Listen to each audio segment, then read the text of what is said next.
Good evening, Rabbi. We're going to discuss tonight the Parashat Shavua. We didn't get a chance to do it Tuesday night because of the fast day, so we're going to do it now instead. And we're also going to add a little bonus to that as well. What does that mean? We're going to talk about the issue of suffering.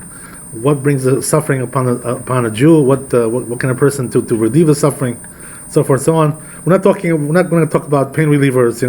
All types of pain. We're going to talk about spiritual relief. Right? There's a spiritual suffering and relief, and there's we don't need to take medicines for that. The medicine is, we have only one medicine. We'll talk about that what the medicine is. So first, I want to tell you that in this Parashat Vai'Echi, what we find is that Yaakov Avinu was about to pass away. Right? We talked about this a couple of weeks ago. Exactly how old was Yaakov Avinu when he passed away? And so we see over here in this Parashat, when he passed away, he was 147 years old. That's the age that he was. What age did he come when he came to Mitzrayim? He was 130. So he spent 17 years in Mitzrayim. This is the cheshbon that we find over here. So what happens is that now he's about to go to his world. He gets sick. He gets ill. So he summons Yosef to come over there to bless him. Why? Because Yosef wasn't living in that area, right? The Jews over here, there in Mitzrayim, they were living in Goshen, right? His brothers. Also, all the Jews were there, all the family, right? So there's also another name for that, right? Ramses, Ramses, same place. Right? Goshen, Ramses is the same thing. So what happens is that the Jews were over there, and but Yosef HaTzadik was not there. Why is that? Because he was in the Malchut, he was in the kingdom. He was in Washington D.C. You know what I mean? Over there, the Jews are living in Muncie, whatever it is, right? He's in Washington, so he's got to fly over, take a short flight. So he comes to Yaakov Avinu, right, to get the blessing. And he brings his two sons with him, right? Because that's the whole idea, to bless the sons. He already is blessed, right? He already has his own way in life, whatever. He doesn't need so much a blessing. The sons need the blessing. That's the idea. So he brings his sons over, Ephraim and Menashe. Who was the older one? Menashe was the older one, and Ephraim was the younger one. But, as you know, what happened was that Yaakov Avinu wanted to switch them, make Ephraim the Bechor, as if, he switched his arms like this. He went like a switch. He X'd him. He X'd them over there, right? X drive. He did them X drive. So that's what he did. The reason why he did that was because he wanted to make like Ephraim the Ikar, the main brother, and not Menashe so much. So Yosef HaTzadik, when he saw that, he didn't like it. Right away, he tells his father, he says, "No, Abba, you got it mistaken. Go back to the older way. Don't do that X thing over there. Switcheroo that you did. Go back and did, and you got it wrong. You don't know who the Bechor is. You don't know who the firstborn is. As he doesn't really know, right? He should have known better, Yosef, right? He should have known that his father knows very well everything. He's got Ruach HaKodesh, everything, but he wanted to bless Ephraim in front of Menashe, even though Menashe was the older one. This, by the way, happens many times in the Torah. We find that the firstborn is not the one who gets the main blessing of the family, right? We found that with Yaakov. He wasn't the firstborn, but he got the blessing. And then, as we go on in the history of the Jewish people, we find that all the time, right? Moshe Rabbeinu was another one. He wasn't the firstborn, but he was the one who became the leader of the Jewish people, even though Aaron, his brother, was 2 years older than him. Nevertheless, Moshe Rabbeinu became the big leader. That's the idea, right? Same thing also with David. What does that mean? That there was 7 sons in the family over there. So what happened was that he was the one who became the leader, even though there were 7 others besides him. That's the idea. He was number 8, right? So what happened was that we see many times that the firstborn is skipped over, and we go to the younger ones. This is the idea. Decides that? Who decides that? It's really in Hashem's hands. The truth is, everything is in the hands of Hashem. But the question is, right, to understand a little bit why that is, that we skip over many times the Bechor, and we go to the younger. So to understand that, a person has to know one thing, right? When a person gets married, what happens is that he starts having relations with his wife, to have children, and so forth and so on. So what happens is that the relations that they're having when they first get married, it's usually like more physical, on the physical side, physical attraction. As the marriage goes along, it becomes more spiritual, more like real love, more deeper kind of thing, deeper attachment. So therefore what happens is that just like the attachment which happens in the beginning is more physical, so the children also turn out to be like a little bit more from the physical side. they're not so pure and holy like the ones who are younger, because they come from a deeper bond between the husband and wife. So this is the reason why it happens many times that we skip over the firstborn and we go to the younger ones who are usually much more pure. So practice makes it perfect. Yeah, right? Yes, that's the idea. So we find this all the time, by the way, very, very, very often, that the firstborn is not the one who becomes the leader of the family or the leader of the people. It's the younger ones who do so. So what happened was here also same thing. Ephraim was younger than Menashe, but what happened was that Ephraim had some advantages over Menashe, and this is why Yaakov Avinu chose him over Menashe. What does that mean? They were both tzaddikim, they were both chachamim, that's for sure. You know, all these brothers were like that. They say, by the way, as a general rule, you should know that anybody who's mentioned in the Torah, they say he was Adam Gadol, you know, Did Adam Yaneiro, you know? He was a leader, a big person. Small fries are not mentioned in the Torah, small people. What does that mean? They say, oh, you know, the family. They don't mention his name. If they mention your name in the Torah, that means you're a big guy, right? So you can't say these people were like, you know, mediocre people. They were not mediocre. Anybody who's mentioned in the Torah was Gadol. But, and anyway, there's relatively, right speaking, there's differences between one and the other. So even though Menashe was also Gadol, and we find in history, by the way, that many Gadolim came also out of Menashe. Many leaders, many Chachamim, many big people came out of Menashe as well. But nevertheless, Ephraim had the edge over over Menashe. What caused him to have the edge? What's the reason why? Chazal say one thing, right? Ephraim had the edge in the sense of how he grew up as a youngster, as opposed to Menashe. What does that mean? As we find that Menashe was in the Malchut, he was in the palace with Yosef. He was a chief of staff over there, in Yosef's palace, right? So what does that mean? That he had to run the kingdom. He had to be like a politician, basically, administrator. This is what he was. So what happens is that when a person becomes like that, he loses a little bit touch with Torah, not so close with the Torah. So what happens is, this is the reason why sometimes a person gets too close to politics, his Torah level goes down, and therefore he's not chosen to be the Torah leader of the people. This is the reason. This is the reason why. So what does that mean? That Menashe was in the Malchut, he was in the Congress, he was in the White House, but Ephraim was not over there. So where was Ephraim? So they say Ephraim, he chose a better place to go. The real action, where the real action is, right? Not in the White House. That's just above ground. We're talking about underground, right? What does that mean? They say that he went to Yaakov Avinu and he studied Torah with Yaakov Avinu. That's what he did, right, Ephraim? All these years that Yaakov Avinu was in Mitzrayim, Ephraim went and studied Torah with Yaakov Avinu. This is what he did, He came over there, he said, Granny, can you teach me some things, this, that, right? I have some questions for you. Blah, blah, let's talk about this, let's talk about that, right? So Yaakov Avinu was teaching him for 17 years, So he went to the top of the food chain, you know what I mean? Yaakov Avinu was on the top. Nobody was like him. Even though Yosef was also big, but Yaakov Avinu was bigger than Yosef, He was one of the forefathers, one of the patriarchs. So therefore, right, what happened was that Ephraim became bigger because of the fact that he stayed in the yeshiva of Yaakov Avinu instead of being in the White House with Yosef. That's the idea, right? So this is the advantage that Ephraim had over Menashe, that he became greater in Torah because of his affinity to be in the place of Torah. That's the idea, right?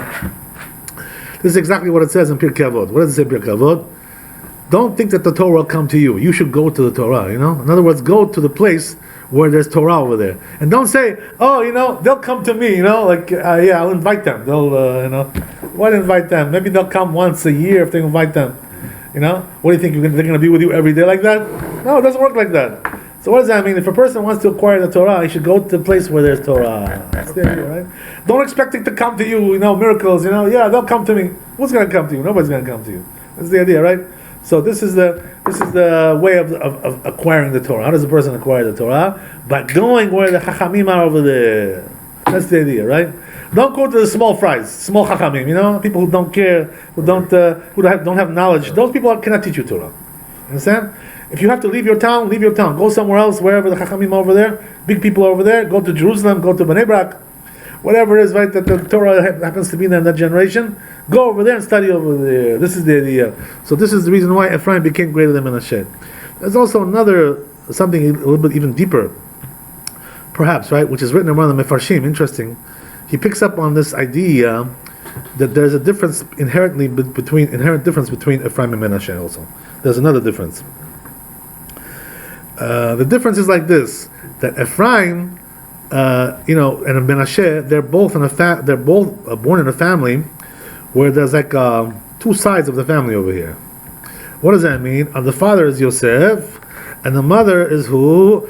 Her name is Osnat, right? Asenat, right? Asenat. Her name is like this. So, what's the difference between Yosef and Asenat? It's a world apart. Even though they must have been both tzaddikim, because otherwise they wouldn't be together. Right, exactly. They say, right, Ishtok Gufo. A person's wife is like him. If he's good, his wife is also good. So here also the same thing, that his wife must have been very, very good. But there's still a big difference. You know what I mean? What does that mean? We're talking about the pedigree over here, right? Who does Osnat come from, and who does Yosef come from? Yosef comes from Yaakov Avinu, the top of the top, right? The creme of the creme, the best that there is. Osnat comes from who? From Potiphar, right? Potiphar was a bad boy, right? Executioner, right? He was, like Suleimani. He was like a Suleimani guy, you know what I mean? Kill people over here, killing people over there, right? She didn't come from Potiphar. She came from Yaakov. So yeah, there's a midrash like that, but the truth is, according to a simple meaning, she was from Potiphar. She was daughter of Potiphar. That's what it says in the Torah, in the Chumash. That's what it says. You know. So according to a simple meaning, there's all kinds of midrashim here, there, all kinds of things. So she grew up in the house of Potiphar. That's it says the truth is that it says that she was a daughter of Potiphar. That's what it says. It doesn't say she grew up there. It says she was a daughter of Potiphar. That's what it says. You know, there's a midrash. It says something else. They're all true, these things, but you have to understand how they fit in. No. That means he didn't marry a Jew. He converted her. Converted? Yeah, of course, yeah. And then married. Yeah, that's the way it was in those days. You know, they used to convert because they had nobody to marry. There was nobody Jewish except from their family. You know what I mean? That's all they had. So either you marry your sister, or you marry somebody who converted. That's the right? Okay. Like Moshe Rabbeinu, that's what he did, right? He married a convert. Right? Yoshua also married a convert. They all married converts, these people, because they had nobody else to marry. Who the hell did they marry? They had, but there's all kinds of issues there involved. So what happens is that Osnat was just the opposite of what? Of Yosef. What does that mean? Yosef was all chesed, kindness. He was a sign of kindness, Yosef. He was a kind man. He couldn't kill a fly. He couldn't harm anybody. He could never hit anybody. Never, nothing like that. So that's the way he was. His nature was that, all kindness. Potiphar, right? Potiphar was a murderer, right? Ruthless murder, right? Suleimani, right? From our friend over there, from Baghdad, right? So that's what he was. He was Suleimani. So Suleimani, that's already murder family. You know what I mean? It's a mafia. He's a mafioneria. That's something else. So when you're a daughter of a person like that, also the dinim, the judgment, is also inside of you as well. You inherit something from there. You know what I mean? Something gets passed over. So therefore, what happens is that she had the judgment, the dinim, from her father. He was executioner, this guy. So what happened was that because of that, now the children took from both sides. You know what I mean? A little bit from the mom, a little bit from the pop, right? Pops, the moms. That's the way it is, right? 50-50, whatever it is. So that's the way it is usually. Some people have some traits of their mother, some traits of their father. So what happened was that they say, one of the Mefarshim, interesting, he points out that Menashe, he had more from the side of Osnat. Right, exactly. What does that mean? Dinim. Judgment. And this is exactly what we find in Menashe, by the way. This is very, very true. What does that mean? Menashe was, Gibor. He was the one who put on that show over there in the palace. Break some stones, this and that, balagan. He put on a big show over there, might. Right, and he was only. They say, by the way, you should know that when it comes to malchut, when it comes to kingdom, you need over there judgment. So therefore, a person who has the quality of judgment, he belongs in the malchut. That's where he belongs, the kingdom. That's the idea. So it's very fitting, right, that Menashe was also on that side. And this is the reason why he belonged to be in the kingdom. So what happened was that Ephraim was more from his father. You understand? The judgment side was not as strong. He had more the kindness side, chesed, But the truth is, right, everybody takes something from their mother. Nobody takes nothing from their mother. No such a thing like that, right? It can't be 100% your father only.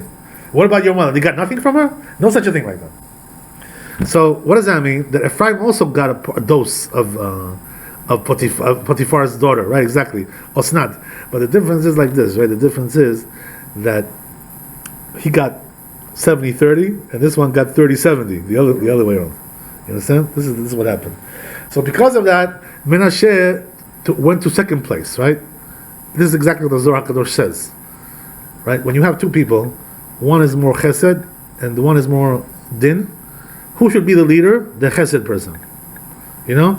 Because chesed always has to come out on top, not din. This is the way it is. So therefore, Ephraim is the leader. This is the whole thing, right?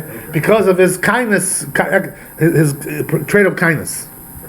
This is the reason why Ephraim became the leader and not Menashe. Not because Menashe was not a big man. He was a big man, but he was a little bit more on the side of the tough side. This is the idea. So why is that also important? That's also important regarding the future as well. What does that mean? That the whole blessing over here that Yaakov Avinu was giving to Ephraim and Menashe is talking about the future of these families, what's going to be with them, what's going to come out of them, all kinds of things, right?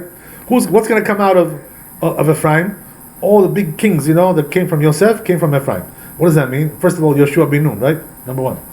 Yoshua bin Nun, and then we have all the other kings that came from Yosef later on. Who are we talking about? We're talking about Yerovam ben Nevat, and all the sons that he had, and then we're talking about Ahav, even though these people were wicked, but nevertheless they were the big kings that came from Yosef. These were the big people, On the other hand, from Menashe also came out, right? Kings came out, Yehu, right, and Gidon, and all kinds of people like this also came from Menashe. But nevertheless, the trait, the Ephraim was the leader overall, considered to be like the firstborn. So they say that this is also very important for the future, the distant future as well. What does that mean? That since the whole point of Mashiach ben Yosef comes from Ephraim, right? That's the idea. He has to come from Ephraim, not from Menashe. So what does that mean? That means that Mashiach ben Yosef, what's his designation? They say in the Zohar Kadosh, designation of Mashiach ben Yosef is to make war. So he has to have also the side of din, the judgment as well. Very strong. So that he got from Osnat. Because Yosef wasn't really a warrior so much, That wasn't his nature. He wasn't. He was a kind person, benevolent, like a Chabad guy, like one of these guys, all kindness, all sweet, all flowers and cream, right? Everything, sugar and cream, That's the idea. That's the way he was. He wasn't this kind of person who had that trait of judgment, being cruel. Right, all these kinds of things. So therefore, what happens is that Mashiach ben Yosef needs also a side of Osnat as well. Why is that? Because he has to make wars. His main job is to make wars against the Goyim. But they say, right, it's like a dichotomy. What does that mean? Dichotomy. What's a dichotomy? He has to be kind to the Jewish people and treat them with mercy. Bring them close to Hashem. But to the Goyim, he has to be cruel and nasty. Why is that? Because they're nasty. That's the way they are to us. So we have to be nasty to them. You can't be kind to a cruel person. It's not going to help. It's not going to help you. He's going to kill you. He's going to choke you to death, right? You can't be kind to cruel. So what happens is, right, that he needs to have that 50-50. Mashiach ben Yosef, you understand? One face over here and one face over there. Two faces, right? The two faces of Mashiach ben Yosef. Depends on who he's looking to. That's the way it is with Mashiach ben Yosef, you understand? So this is why I had to have that special recipe, the special sauce that comes from Osnat and Yosef. That's the idea, right? That's the whole idea. But on the other hand, Menashe, he's a little bit towards the judgment more, So therefore, if Mashiach ben Yosef would come from him, right, it would be, the Jewish people would be too harsh for them. They wouldn't be able to stand his dinim, his judgments, too strong, too powerful. Can't deal with that. If you wanna see like a character that we had in our generation, right, who personifies this kind of thing of Menashe, a perfect example. Who was, right? Somebody like Arik Sharon. Arik Sharon, Bar Minam. He was a very scary guy. This guy. Nobody could stop him. This guy was so hard. Like nobody, and because of the harshness that he had in his personality, he used it for good also. He also used it for bad as well. But what happened was that people were scared of this. That harsh element that he had in his personality was very hard to bear. The Arabs were very scared of him because of that. They said, if he's coming after us, this guy, we're not going to survive. Forget about it. This is too dangerous. This guy, dangerous fellow. So this is the way he was, Arik Sharon. There's a story that very much bears out this whole idea. They say, right, that one of the big Chachamim of this generation was Rav Shach. Rav Shach was a great leader. So what happened was that Rav Shach used to meet he was before Rav Vadia, like about 20 years older than 30 years older. He was the leader before Rav Vadia. You know what I mean? So what happened was that they were friends also. So what happened was that Rav Shach, he used to meet with all politicians, prime ministers, the foreign minister, this minister, that minister. He used to meet with everyone, talk with them about what's going on, what to do, what not to do, give them advice, blah blah blah, all kinds of things. Some, also some arguments and some, whatever. So they say, right, that the only one he wouldn't meet was Sharon. Can you imagine? So they asked him. They said, Rabbi, I said, you meet everybody. Why don't you meet with Sharon? So he, what he answered? He said, Sharon. He says, he's one crazy dude. This guy, He says, I'm afraid if he's let loose, what he's capable of doing. This guy, how much he's capable of doing, how dangerous he is. And he turned out right. Everything he said was all prophecy. You know what I mean? What happened? We did over there in Gush Katif and in Gaza. You remember those? He was the one. This was Rav Vadia. Yeah. Because he was kicking the Jews out over there from the land, right? From the settlements. Yeah. So what happened was that you see, right, that a person like this, we prefer not to have a leader like this so much. You know what I mean? Because he's very harsh. On the people, he's very hard. He can be very hard. He doesn't have so much mercy. So that's the idea. This is the way it was. They're all holy, by the way. You should know they're all kadosh, but these are like nuances. You understand?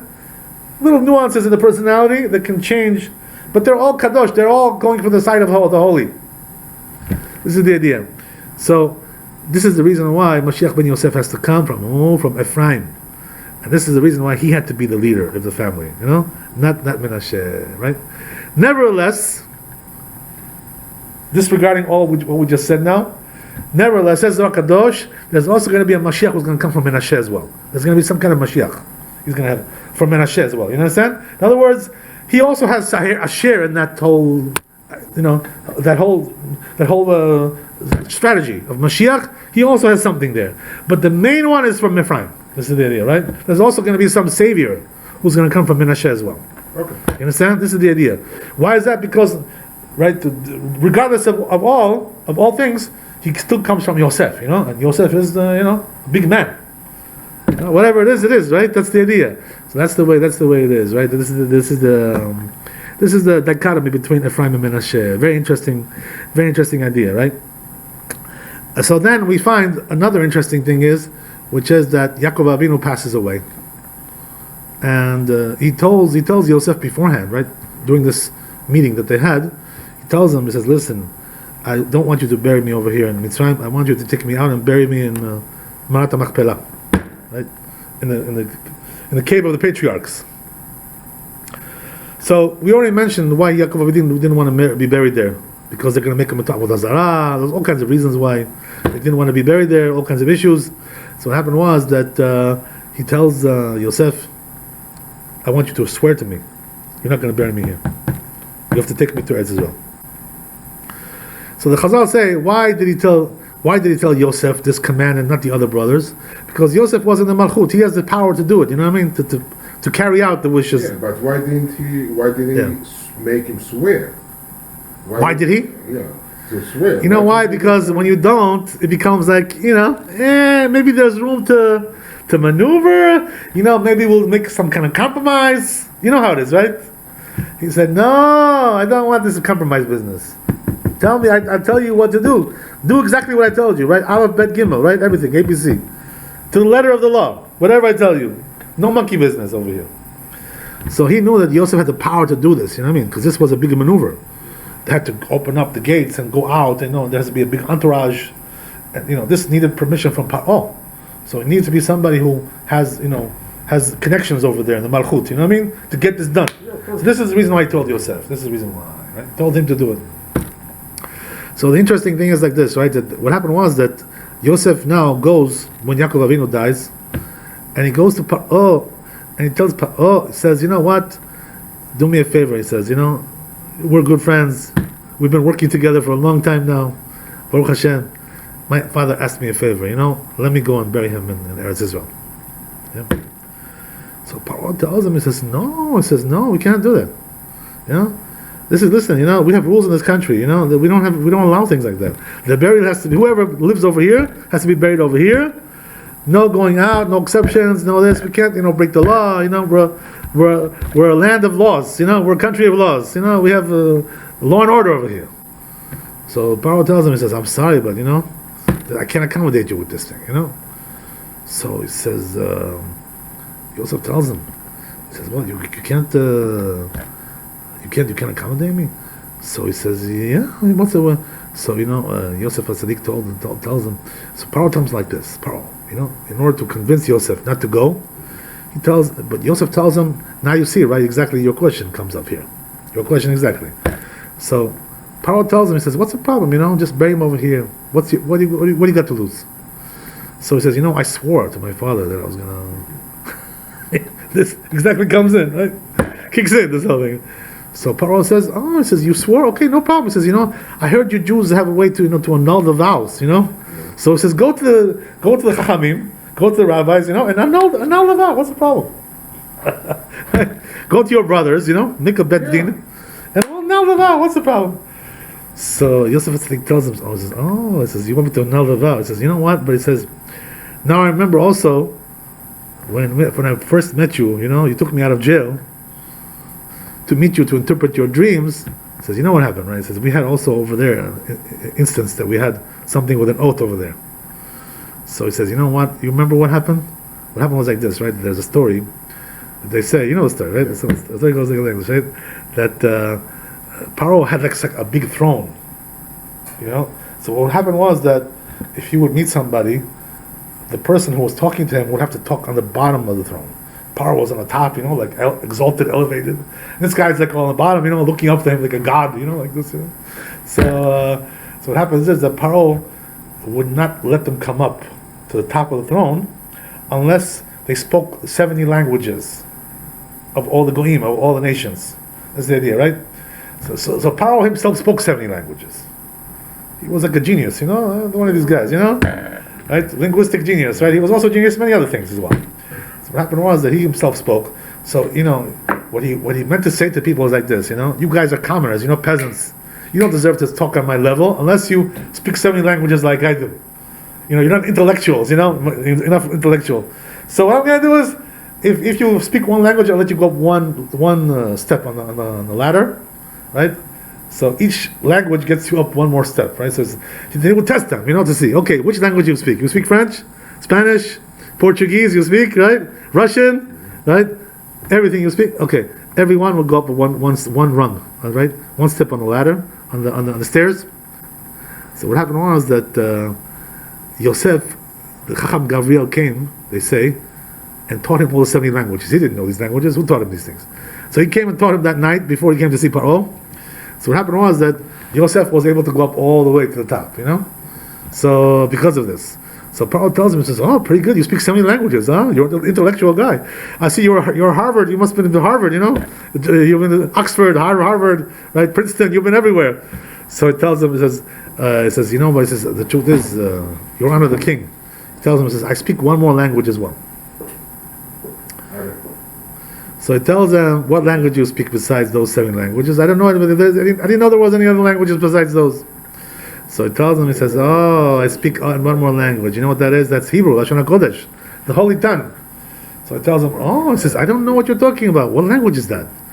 So he starts speaking to him in Hebrew, right? This, Anochi, this, Ata, Vani, Im Ata, Ani Olech, Ata, Tiga, Tagia. He tells him all kinds of things like this. So Paro says, excuse me, he says, I don't know this language, he says, you know, with all due respect to you, he says, I didn't know there was another language besides those 70. He says, yeah, of course, I speak, you know, fluent Hebrew, I'm an Israeli guy, you know? So Paro tells him, he says, he says, I feel so bad, I never got a chance to learn this language, you know? I wasn't able to acquire it. They say, by the way, it's not that he really didn't know that there was another language, Hebrew. He knew very well. What do you think, they didn't know? Everybody knew, right? Because this was the first language of the world. That's the language that people spoke in the beginning. So then why is it that Paro didn't know Hebrew? What's the reason why? They say he tried to learn it, but he couldn't. He couldn't acquire, right? Why is that? Because he was so tameh, He couldn't learn a holy language like that. The holy tongue can only be learned by somebody who has some kedusha, some holiness himself. So therefore, Paro, because of his tumah, because of his impurity, was not able to learn the holy tongue. This is the reason why. So what happens? So Paro tells him, he says, you know what? He says, don't embarrass me over here, because if you tell people that you speak one more language than me, I'm going to look like a chump. So he says, you know what? I want you to swear. You're not going to tell nobody about that. You know? You got that? So he tells him, okay, no problem. He says, I swear, no problem. I swear, no problem. I won't embarrass you. There was not going to be any incidents over here. No issues at all whatsoever. So now tells him Yosef, he says, you know what? He says, since you told me to annul that vow and also annul this vow, he says, I'll tell people you don't speak Lashon HaKodesh, you don't speak Hebrew. So Paro says, wow. He says, you know what? It's not worth it. Just go and bury your father over there. You know, let's go. Allah, let's go. You know, I'll open the doors for you. Don't worry about it. Right? We'll give you the visas, the passports. Everything will be good. Right? Okay. So Yosef says, okay, thank you, Your Honor the King. God bless you. Okay, very good. So what happens is that Yosef goes, but what happened was that Yaakov Avinu was so highly regarded in Mitzrayim. He was considered to be like a big prophet and a holy man. You know, divine. You know, right? Exactly. So because of that, the Egyptians also wanted to go to the funeral as well. The big shots over there, you know, the senators, congressmen, all kinds of things like this, right? The leaders, this kind of leader, that leader, the wealthy man, the tycoons, all kinds of people, they also wanted to go. And also the priests as well, you know what I mean? This guy, Graham, this guy, okay, they all wanted to go together. So what happened was that they all made a big entourage, you know, and they went together. It was like a whole big procession, you know, huge. It was a colossal funeral kind of procession. They walked all the way from Mitzrayim to Eretz Israel. Can you imagine? It's quite a big thing, right? So what happened was that they had 7 days of mourning, and then they buried the Yaakov Avinu. So what happened was that over there ensued a battle. What happened? What happened was that one of the sons of Esav came over there. Who was this? Tzefo, right? Tzefo was one of the sons of Esav, and he tells, right, ensues over there a conflict. He tells them, who gave you the right to bury your father over here in Marat Bechorah? This is from my father. It goes for the firstborn. So he says, he already sold that. You know, we have a contract and everything. He sold the firstborn. He sold everything. We bought it out. We bought him out. You know, there was a whole deal that was done. So they said, okay, you know what? If you bring the contract, let's see, right? So they sent Naphtali over there to run over. He had to bring the contract. He shows it to them, you know. So they didn't like it, you know. They didn't accept it, you know. They said, "What? We don't believe that. This looks like it's forged. This thing, you know, looks like some kind of phony contract, fake contract." So what happened was that there ensued a battle over there, you know, because of this. Can you imagine? In the middle of the funeral, starts over there like a war, you know, like a battle, you know, boom, boom, boom, boom. You know, all of a sudden, the sons of Esav against the armies of Yosef over there, you know, because Yosef also brought armies over there. He brought soldiers, you know what I mean? There was a big, you know, procession over there. This was not just a family affair. You know what I mean? So what happened was that Yosef, he told his army, you know, he says, go capture them, you know, every one of them. Don't let them go. So what happened was that they went, the armies of Yosef, they captured all the sons of Esav that came over there, the whole family, and they took them, you know, back to Mitzrayim, and they put them in jail. You know, that's it, right? They had them in jail. That's the idea, right? Give them a life sentence.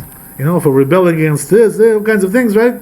Got life in jail, right? Life, that's the idea, right? So what happened was that Tzefo, all the time that Yosef HaTzadik was alive, he was in jail.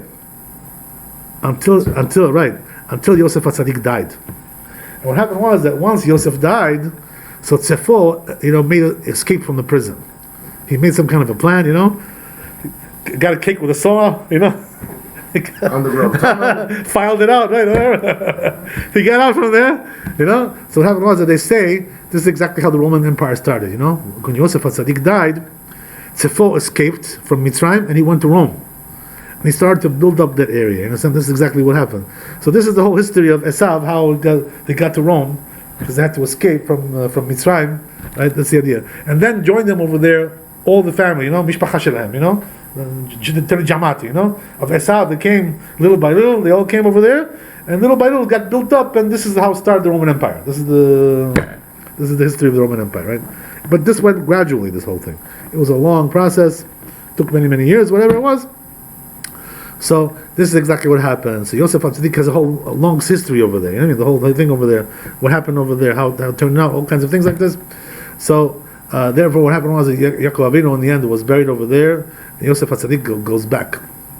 Let me ask you a question. Yeah. Wasn't it also said that the day that Yaakov Avinu dies, Esav dies also? Yeah, he also died, right? The story's like this, right? He also came there, Esav himself. You understand? Right. So what happened was that they, as we said, they're ensued a battle over there. You understand? So Tzefo was captured and put in jail, according to the Midrash, and Esav was killed by the son of Dan, right? Hushim. He took a big club, and gave it to him on the head, down Torah, finished him off over there, right? He chopped off his head.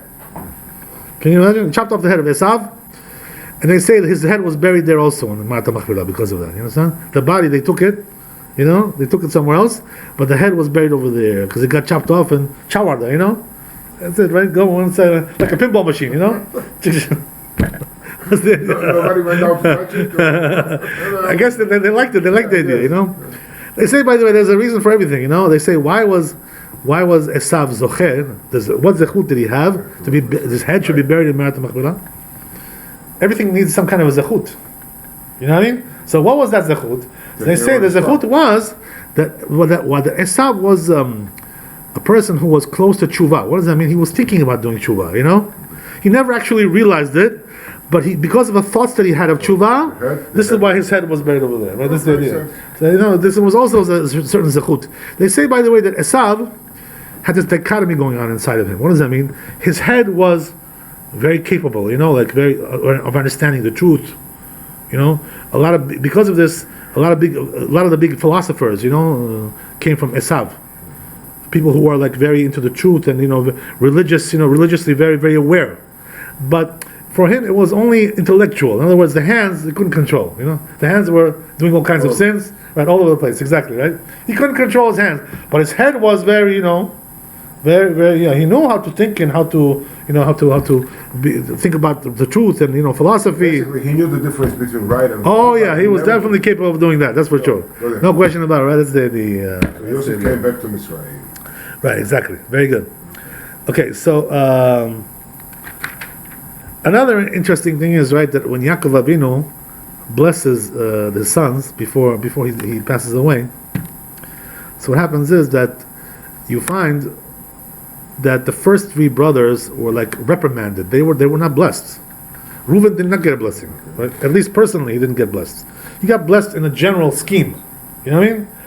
Also Shimon and Levi, right? The first three didn't get blessed, right? All the other ones turned out okay, but Dafka, these three, they got no blessing from Yaakov Avinu. So, the truth is that this is pretty harsh. I mean, as we said, right, that all the sons of Yaakov Avinu were tzaddikim. All of them were gedolim, tzaddikim, chachamim. So then why didn't he bless them? What was so bad about what they did? In other words, is it that bad? Is it that really severe that they don't deserve a blessing? And also to get a reprimand instead? This is a very big question, So the truth is that we find that as we said, all the sons of Yaakov Avinu were chachamim, all of them tzaddikim. The only difference was, so then what was wrong with these guys?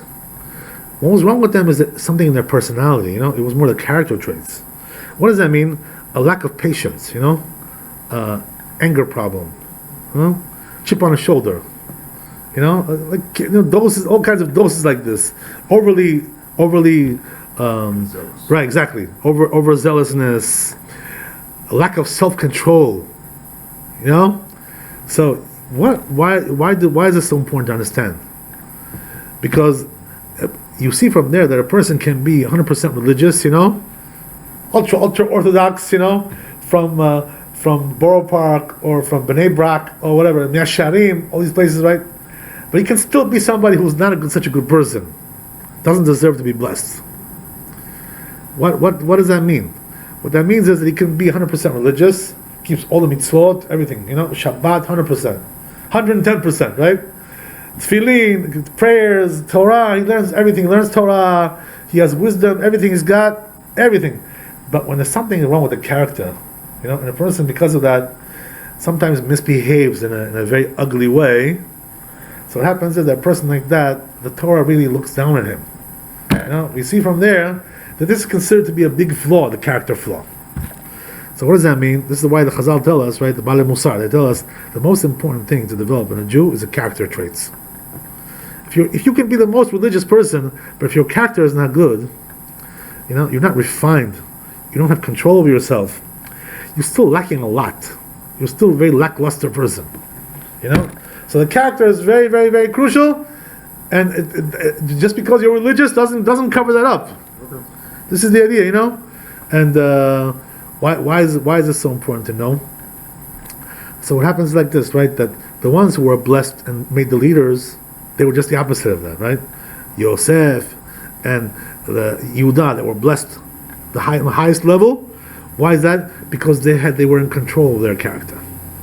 Self-control, very disciplined, humility, not thinking too much of yourself, not going overboard with all kinds of extremities in character, anger, all kinds of things like this, kaas, anger, and we have also gava, arrogance, all kinds of things like this. When a person is rules over his character, he's considered to be a great leader.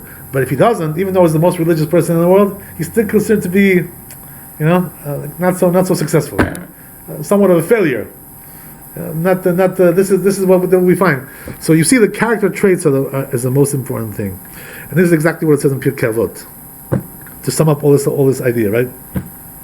What does it say? It says, "Ezeh Gibor, Ezehu Gibor." What does that mean? Who's considered to be Gibor, mighty person? Amoshel berucho, the one who rules over a spirit. They think people, who's Gibor? The one who's got the big muscles, this and that, and kung fu, and this and that, judo, baba, all kinds of things. That's not the might that Kadosh Baruch Hu wants. The might is you rule over your spirit. What does that mean? You're able to hold yourself. Control. Control, exactly. That's the idea, right? So this was the difference between those three and these guys, right? It's a different, just the opposite of, right? Therefore, this one gets no blessing, right? And gets reprimanded, and this one gets blessed and everything, right? To the max, right? Till the end. So you see from there how important the character is of a person, right? That's everything in the Jewish people. You could be the most religious person, but if your character is bad, eventually it'll cause you to have a downfall. Lo aleinu. That's the idea, right? So a person has to know that this is the most important thing in Judaism, to be controlling yourself. Okay, very good. Also, another interesting thing is that I want to tell you something from the Gemara now regarding the issue of suffering, right? Yeah. We talked about this. So where did I find this Gemara? I found this Gemara in the Daf Yomi. Now we're starting the Daf Yomi, a new cycle. It's like a 7.5 year cycle.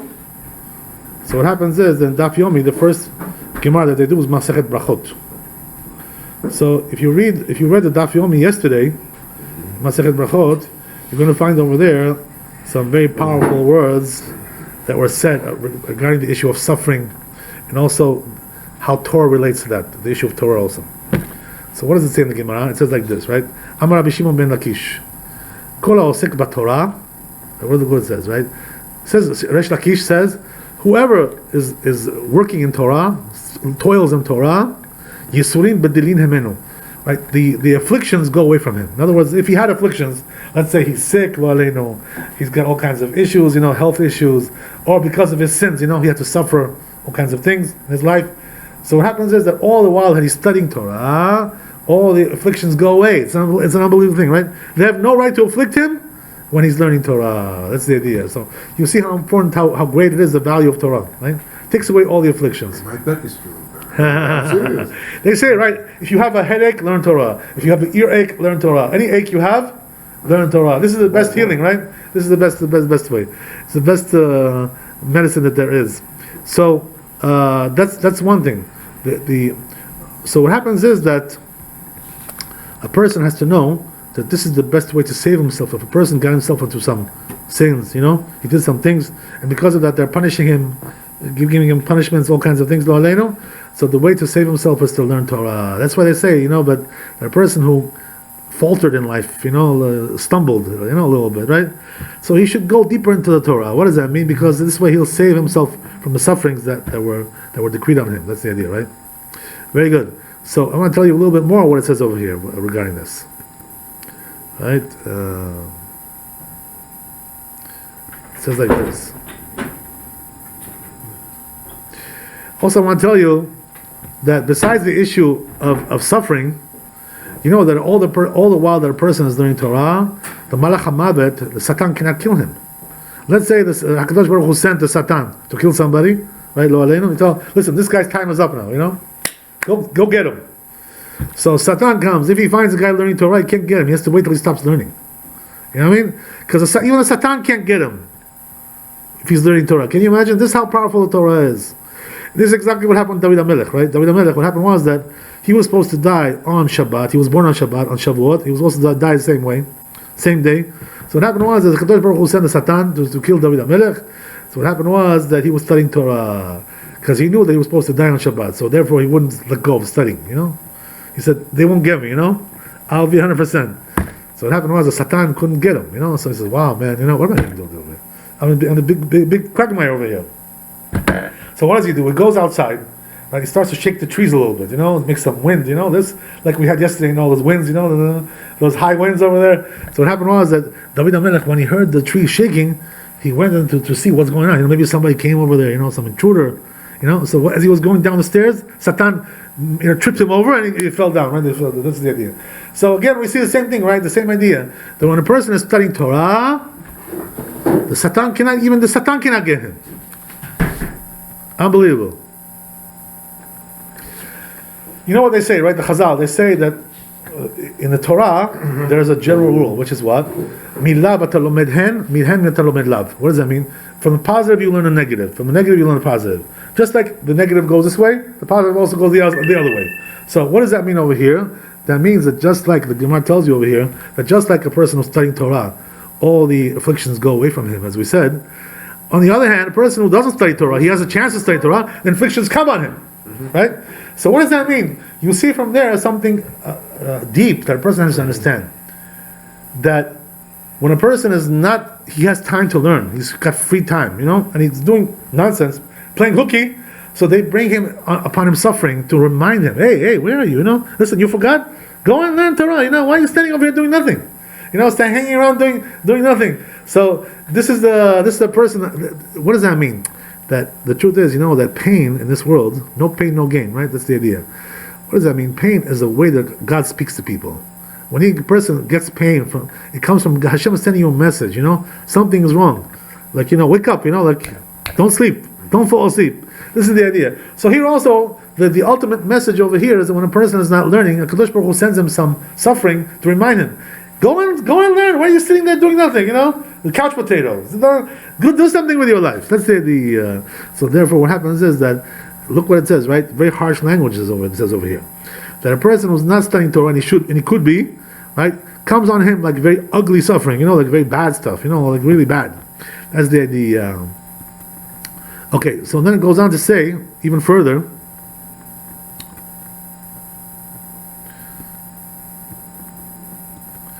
It tells you the Gemara that if a person has suffering that comes upon him, so how does he find out what's the problem? Why the suffering is coming upon him? They said first he should do cheshbon nefesh, check his deeds. What does that mean? Maybe he has a sin that he's doing something, so he has to do tshuva. So they said, right, if he found that he didn't have any sins, everything was good, so then it's bitul Torah, right? It must be that he's not learning Torah properly. This is the reason why the suffering is coming from him.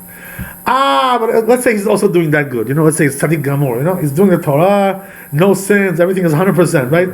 100% kosher, black kosher. So then what could it be then? So it says the Gemara, Harehen Yisurim Shel Ahava. These are because of love. Kadosh Baruch Hu loves him, and that's why he's giving him suffering. What does that mean? That he wants him to stay spiritually on a high level. So when a person suffers, his spiritual level goes up, you know? No pain, no gain. That's the idea, right? This is why Yaakov Avinu all his life was in suffering. Because the Kadosh Baruch Hu knew this was the best thing for him. You know, not to be in luxury life, you know, and you know, playing hooky, you know, and living it up. But no, listen, you know, that's not what life is. This Olam Hazeh is not for that. So therefore, Kadosh Baruch Hu, what does that mean? When a person, so therefore, the Gemara says, a general rule. What does that mean? That if HaKadosh Baruch Hu loves a person, he afflicts him with sufferings. You know, that's how you see a person is loved by God. He's always suffering. This is a sign of love, you know. Right. So, what does that mean? We see from here again the same thing. That how does the Kadosh Baruch Hu communicate to us in this world? By suffering. And even though this is tough to hear, you know, difficult to swallow that. But what can you do? This is the way the world is, you know. You can't escape from that. That's the idea, right? There's no way to escape from this basic truth that a person has to understand. Okay, very good. So let's go a little bit further here. There's also another version of the Gemara that tells you a little bit differently. Well, they're both true. What does that mean? One, as we says that if you see sufferings coming on you, it's because of bitul Torah. You're not learning Torah properly. There's another one that says bitul tefillah. What does that mean? You're not praying properly also. So what does that mean? Also, lack of prayers is a person can suffer from that also. You know, didn't pray properly. You know, he did like a flimsy job. Jumped in, or skipped over here, hop, skip, and jump. You know, this boom, boom, boom, jumped over there, jumped over here. He did like a very shabby job of prayers, so therefore he gets suffering because of that. Right? Or let's say he could have gone to the minyan, he didn't go to the minyan, he didn't go to shul, he prayed at home instead. You know, all kinds of things like this. All these issues a person has to understand. So therefore, what do we see from there? That also tefillah is something also very important. That a person has to make sure that his prayers are properly aligned, in order to prevent himself from, coming into suffering in the world, because this is also something that which brings it on, lo aleinu. This is the idea. Very, very good. We'll finish with this, right? It says over here, who's the one who says this? I want to tell you. It fits that it should be this rabbi. Right? Who is this? Rabbi Shimon ben Yochai, right? What does he say, Rabbi Shimon ben Yochai? אומר שלוש מתנות טובות נתן הקדוש ברוך הוא לישראל וכולן לא נתנן אלא על ידי ייסורים. He says there was 3 great gifts that HaKadosh Baruch Hu gave to Israel, and all of them by suffering, by way of suffering. What does that mean? If you want to acquire these 3 things that HaKadosh Baruch Hu gave to the Jewish people, you have to suffer. There's no pain, no gain. That's the idea, right? So what are those 3? Number 1, Torah, right? If you don't suffer, you can't acquire the Torah. If you want to have an easy life, luxurious, this, going to restaurants, 5-course meals, this and that, get fat, this and that, you're coming out of there, you can't even carry yourself over there, right? You can't even get to the car, you're so heavy, Gauskli, you can't learn Torah like that if you eat too much. So therefore, right, what happens is that a person has to know that if a person wants to acquire the Torah, you have to limit your physical pleasure, not go too far, too much eating, too much sex also, going overboard with sex. Sex is like something which requires a good balance, you know what I mean? Not too much, not too little. If you find that good, middle ground, right? That's the best way. If you go too far here, too far there, it's going to harm you. Your back is going to hurt. Yeah, that's for sure, right? That's the idea. So here also the same thing applies. A person, if he really wants to acquire the Torah, he has to go through suffering. There's no other way to acquire the Torah. This is exactly what they say in Pirkei Avot. What do they say in Pirkei Avot? They say that the way of the Torah, if you want to acquire the Torah, sleep on the floor, right? Not on a nice, comfortable mattress. Drink, plain water, and eat dry bread. That's it, right? Go buy some Bukharian bread, crispy, Swallow it up. That's it, right? That's the way to learn Torah. Not to fancy restaurants, fancy this, fancy that, all kinds of stuff, right? Going here, like this, all kinds of vacations, Riviera. What did you eat over there? Some cruises, all kinds of things, right? Mexico, this, that. No, you don't need all that, right? All you need is you got a piece of bread. You got some water, right? You got a place to sleep. So get out, get to it, That's it. So suffering is the only way to acquire the Torah. Number 2, Eretz Israel, right? Eretz Israel also. As you know, by the way, if you ever speak to anybody who made Aliyah, the first thing they tell you is like, if you tell them, no, what happened? Oh, the first 5 years were so hard, we went through such troubles, and this. Everybody will tell you their troubles that they encountered in Eretz Israel. You know why? Because Eretz Israel is acquired with suffering. It's a great gift. What does that mean? Once you get used to the life over there, you're in paradise, relatively speaking. In this world, this is the paradise. So because of that, right, in order to get that level, what does that mean? What's the level? The level is, right, they say that a person who lives in Eretz Israel, he has no sins. What does that mean? All his sins are atoned for. The fact that he lives in Eretz Israel, his sins are atoned for. So therefore, it's considered to be a big plateau to go and live there. And therefore, he has to acquire it through suffering, right? No pain, no gain. Same thing. Right? So as we said, we have the Torah, right? And we have Eretz Israel. And what's the third one? Olam haba, right? Olam haba. How does a person, if he wants to be ben Olam haba, he wants to acquire Olam haba? So this is what we say in prayers every day, right? Kol hashoneh halachot b'al yom, b'chol yom, haru ben olam haba. What does that mean? If he learns halachot every day, he's ben olam haba. He gets olam haba, right? So what does that mean? That a person who wants to really acquire olam haba, he has to suffer. What does that mean? To learn halakha. Because halakha is suffering, right? That's the idea. Except one thing, right? Now, what's the caveat over here? You know that when HaKadosh Baruch Hu brought the Jewish people to Har Sinai, so he told them, the Moshe Rabbeinu, before he said the Ten Commandments, he told Moshe Rabbeinu, this is what you say to say the Bnei Yaakov and Bnei Israel. So he says two things, right? Say to Bnei Yaakov, right? Who is this and who's that, right? How many people do we have? How many nations do we have? So it says, they say the Chazal, the Zohar Kadosh also will come wrote down, that when it says, right, Yaakov, it's talking about the women, right? That's why when a person goes to yeshiva, girls yeshiva, what do they call that? Bet Yaakov. That's exactly Bet Yaakov, right? Because Bet Yaakov is what? The women. That's for them. This is this language. And then it says Bnei Israel.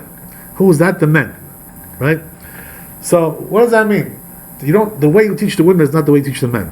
It's a different kind of teaching. You have to teach both of them, but it requires a different kind of a lesson, different kind of a lecture. What does that mean? They say that when it comes to the women, just teach them, the basic laws. Tell them, this is this is allowed, this is not allowed. Understand? So what I'm telling you is, right, the way they do it here in the morning, this is like a women's class. At best. What does that mean? They're not giving you the reasons, they're not giving you the depth. When Maran Avadei Shalom, he used to give us a halakha class after Shachrit, we used to get from him every day halakha class. Like that, but it was longer, like 10-15 minutes. But he would go into the reasons, this and it was really interesting, whoa, it was like, wow. You're getting from such a master like this, a great master of Torah, lesson every day. Whoa, this was something unbelievable. But the point is like this, right, that the women don't have really the mitzvah of osek b'Torah. What does that mean? To go into the depths of the Torah. The men have that mitzvah. They just have to learn the laws. This is allowed, this is not allowed. Not too deep. But the men have to go into the reasons, why this, why that, Abaye, Rava, this, Rabbi Yochanan, right, this, Rabbi Shimon, Rabbi Yehuda, Rabbi Meir, why this, why that, why, Talmud, the depths of the halakha. Not just to say this is allowed, this is not allowed. This is the girly stuff. This is the girly way of learning, you understand? And this, by the way, it's also boring. It's also very boring to learn like that. You have to get into the depths of the halakha. That becomes more exciting, more rich, more enriched. That's the idea. So when a person is learning like that, they say also, Gaon Levina says another thing. When you learn like halakha like that, like a woman, just say this is allowed, this is not allowed. What happens is you forget also. Just it goes in here, comes out over there. Right? You don't remember why? Because you didn't get into the depths of it. So therefore you don't retain also. So this is not the way to learn halakha. This is the idea, right? So a person has to know that when they say the Chazal, Al tikra halichot ela halachot, right? That's what he's saying, right? What does that mean? That if you learn halachot every day, what does that mean? You have to learn like a man, go into the reasons, the depths. This one says like this one says like that. Why the halakha is like this? Why the halakha is not like that? This is the way a man has to learn. You understand? This is this is the mitzvah of the man. But the woman, just this is allowed, this is not allowed. They don't have time to get into the depths of the Torah. They have to take care of the kitchen, they have to take care of their family and their children, right? All kinds of things that they have to do, the house cleaning, the housework, the laundry, they got plenty of things to do. So therefore, they don't have time to work in the Torah like we do. This is the reason why, one or the other. But the point is like this, right, that these three things are acquired only through suffering. Olam haba and Torah and Eretz Israel. What does that mean? Everything which is good in this world doesn't come easy. Nothing comes easy. No free lunch. You got to work for it. In this world, it's a place for work, for toiling, right? And that's exactly what the Chazal said, right? Ha'olam hazeh domeh keprosdor. What does that mean? It's like a passageway.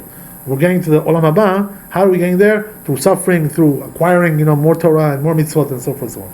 Baruch Adonai le'olam. Amen, amen. Chazak Baruch. Thanks for coming. All the blessings to you and your families and your children. To you too, Rabbi. Amen, amen. May I offer you a ride? Offer you can.